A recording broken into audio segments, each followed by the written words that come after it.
Halo, selamat datang semuanya. Perkenalkan, nama saya Ajis Malko Matondang.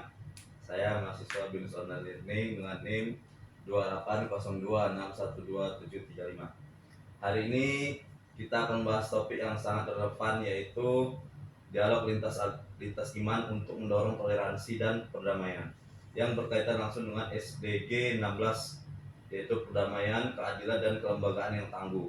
Nah, saya kali ini tidak sendirian, sudah hadir bersama saya Pak Ustadz Irman Setiadi, salah satu imam di Masjid Al-Huda di Pekanbaru. Selamat datang Pak. Pak Irman, apa kabar Pak? Sehat ya Pak? Sehat, alhamdulillah sehat Mas Adis. Terima kasih telah mengundang saya. Terima kasih Pak sudah meluangkan waktunya di sela-sela kesibukan Bapak. Senang sekali bisa ngobrol langsung dengan Pak Ustadz. Melalui wawancara ini saya ingin menggali pandangan Bapak mengenai pentingnya koordinasi, toleransi, dialog lintas iman, serta peran generasi muda dalam mewujudkan perdamaian. Jadi kita langsung masuk aja ya Pak ya. Iya Mas. Menurut Bapak, bagaimana pandangan agama terhadap keragaman dan toleransi antar umat beragama di Indonesia ini? Pada dasarnya semua agama tuh mengajarkan kasih, kedamaian, dan penghormatan terhadap sesama manusia Mas Adis. Dalam tradisi kami ada penekanan bahwa manusia diciptakan berbeda-beda untuk saling mengenal, bukan untuk saling bermusuhan. Jadi keberagaman agama di Indonesia seharusnya dipandang sebagai anugerah Tuhan Mas Adis. Kalau semua orang sama, kehidupan akan membosankan. Justru dengan adanya perbedaan, kita belajar menghargai dan memperluas wawasan kita, Mas Adis. Baik, Man. Dari pengalaman Bapak, apa tantangan terbesar dalam menjaga kerukunan antar umat beragama di masyarakat kita ini, Pak?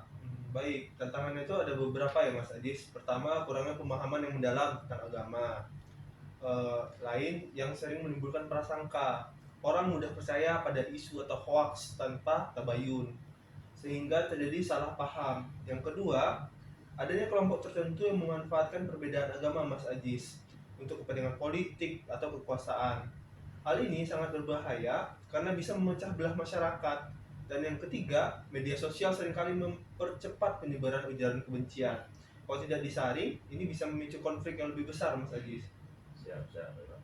Selanjutnya, bagaimana cara yang efektif untuk mengurangi prasangka atau stereotip antar pemeluk agama, Pak? Menurut saya salah satu caranya itu kuncinya yang terutama adalah interaksi positif. Kalau kita hanya mengenal orang lain dari jauh, mudah sekali muncul prasangka.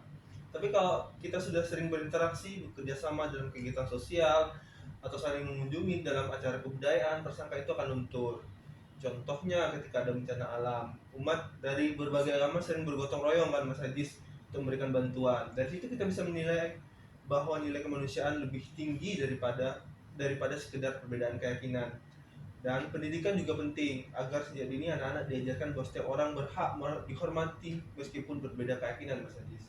Baik Pak, dalam dunia pendidikan ini khususnya bagi generasi muda, strategi apa yang bisa dilakukan untuk menumbuhkan semangat toleransi ini sejak dini? Strateginya ada dua Mas Ajis. Yang pertama yaitu sekolah dan universitas punya peran besar. Yang pertama melalui kurikulum yang menanamkan nilai toleransi dan penghargaan terhadap perbedaan. Yang kedua, menghadirkan kegiatan lintas iman, misalnya diskusi antar siswa dari berbagai latar belakang agama, pertukaran budaya, atau kunjungan ke rumah ibadah dengan pendampingan.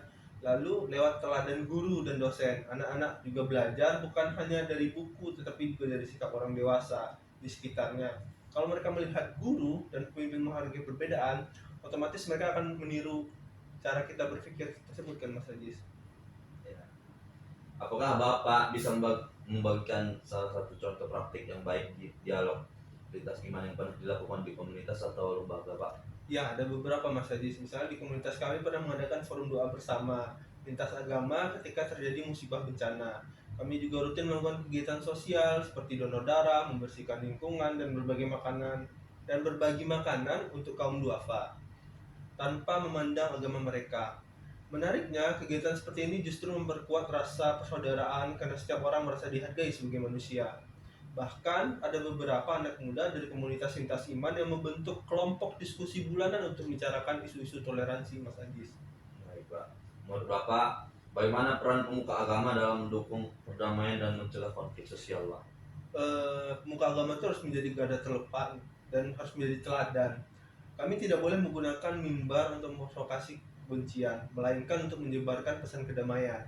Selain itu, pemuka agama juga berperan sebagai mediator jika terjadi gesekan di masyarakat, Mas Ajis.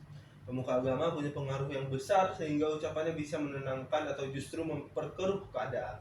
Karena itu, penting sekali bagi pemuka agama untuk mengedepankan dialog, saling menghormati, dan bekerja lintas iman. Terakhir Pak, apa pesan Bapak bagi mahasiswa atau generasi muda dalam menghadapi perbedaan keyakinan agar tetap rukun dan damai Pak? Pesan saya sih sederhana ya Mas Ajis, jangan takut pada perbedaan, jadikan perbedaan sebagai peluang untuk belajar, pegang teguh iman masing-masing, tetapi terbuka menghargai orang lain. Ingat bahwa bangsa kita berdiri di atas semboyan Bhinneka Tunggal Ika. Toleransi bukan berarti mengorbankan keyakinan, melainkan menghormati orang lain dengan keyakinannya. Generasi muda perlu peran besar karena kalianlah yang akan menentukan wajah bangsa di masa depan. Kalau generasi muda terbiasa berdialog dengan sehat, maka masa depan Indonesia akan lebih damai. Terima kasih banyak Pak Irman atas waktu dan pandangannya yang sangat berharga ini. Dari wawancara ini, saya bisa belajar bahwa toleransi harus dimulai dari interaksi positif, pendidikan inklusif, dan teladan pemimpin. Semoga apa yang Bapak sampaikan bisa menjadi inspirasi bagi saya dan masyarakat untuk terus menjaga kerukunan.